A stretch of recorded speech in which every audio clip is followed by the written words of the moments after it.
ముల్లి చేపల పులుసు ఇది. అంటే ముల్లి చేపలు అంటే ఇవి ఏమంటారు, ఆకు చేపలు అనమాట. ఇది ఇంచుమించు ఈ పులుసు మీకు చాలా టేస్ట్గా ఉంటుంది అనకూడదు, కానీ పులుసు చేపల పులుసు లాగే వస్తుంది ఈ టేస్ట్. అందుకే నాకు చాలా ఇష్టం. ఎందుకంటే ఇంచుమించుగా పులుసు చేపల టేస్టే వస్తుంది. పులుసు చాలా బాగుంటుంది. పులుసుకి ఫ్రై అయితే మాత్రం డీప్ ఫ్రై చేసేసుకోవాలి, ఎందుకంటే ఎక్కువ ముళ్ళులు ఉంటాయి. ఇవి ఏ ముల్లి చేప అయినా పులుసుకి సూపర్ టేస్ట్.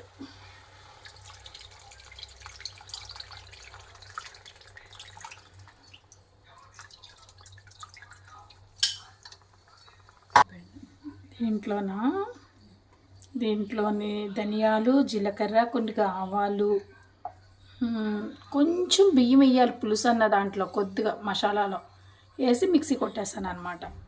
ఇంకా గరం మసాలా సామాను వెయ్యం, యాలకులు, లవంగాలు అలాంటివి ఏవి వెయ్యం చేపల పులుసులో. ఆ మసాలా ముద్ద కొట్టేసి కొంచెం చిన్న ఎల్లుల్లిపాయ, చిన్న అల్లం. ఎందుకంటే అల్లం ఎల్లుల్లిపాయ కూడా ఎక్కువ వేయకూడదు. చేపలు బాగా ఉడికిపోయి అనుకో, చేపలు ఉడికిపోతే బాగో, జస్ట్ స్మెల్ పోవడానికి అవి వేసి మిక్సీ కొట్టేయాలి. మిక్సీ కొట్టేసిన తర్వాత టమాటాలు ముక్కలు కోసుకునే కన్నా ఇలా కట్ చేసి ప్యూరీలా చేసుకుంటే మనకి గ్రేవీ బాగా దిగుతుంది. అది టమాటా ప్యూరీ. ఈ మసాలా ముద్ద ఉల్లిపాయ తాలింపులో నూనె వేసి, నూనెలోని మెంతులు, కొంచెం ఆవాలు, జీలకర్ర వేసి వేగిన తర్వాత ఉల్లిపాయ పచ్చిమిర్చి వేయాలి.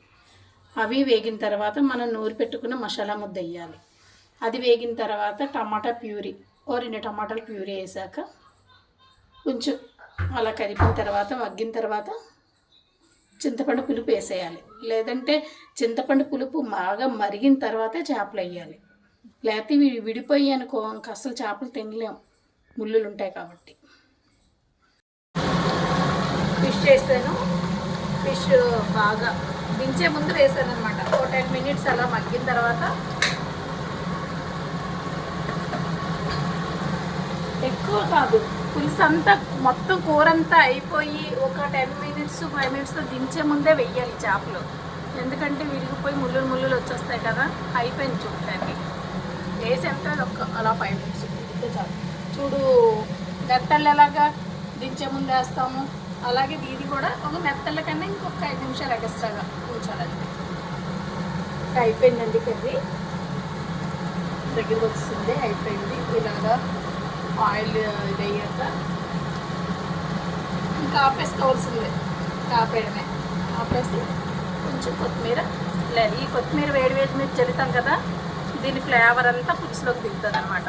ముందే చల్లామనుకో కొత్తిమీర ఫ్లేవర్ పోతుంది. ఇప్పుడు ఈ వేడి మీద చల్లితే కొత్త సరిపోతుంది. ఇది ముల్లి మొరలు అనమాట. ఇవి ఆకు పెరుగులు అని అంటారు మా గోదావరి సైడ్ అయితే వీటిని.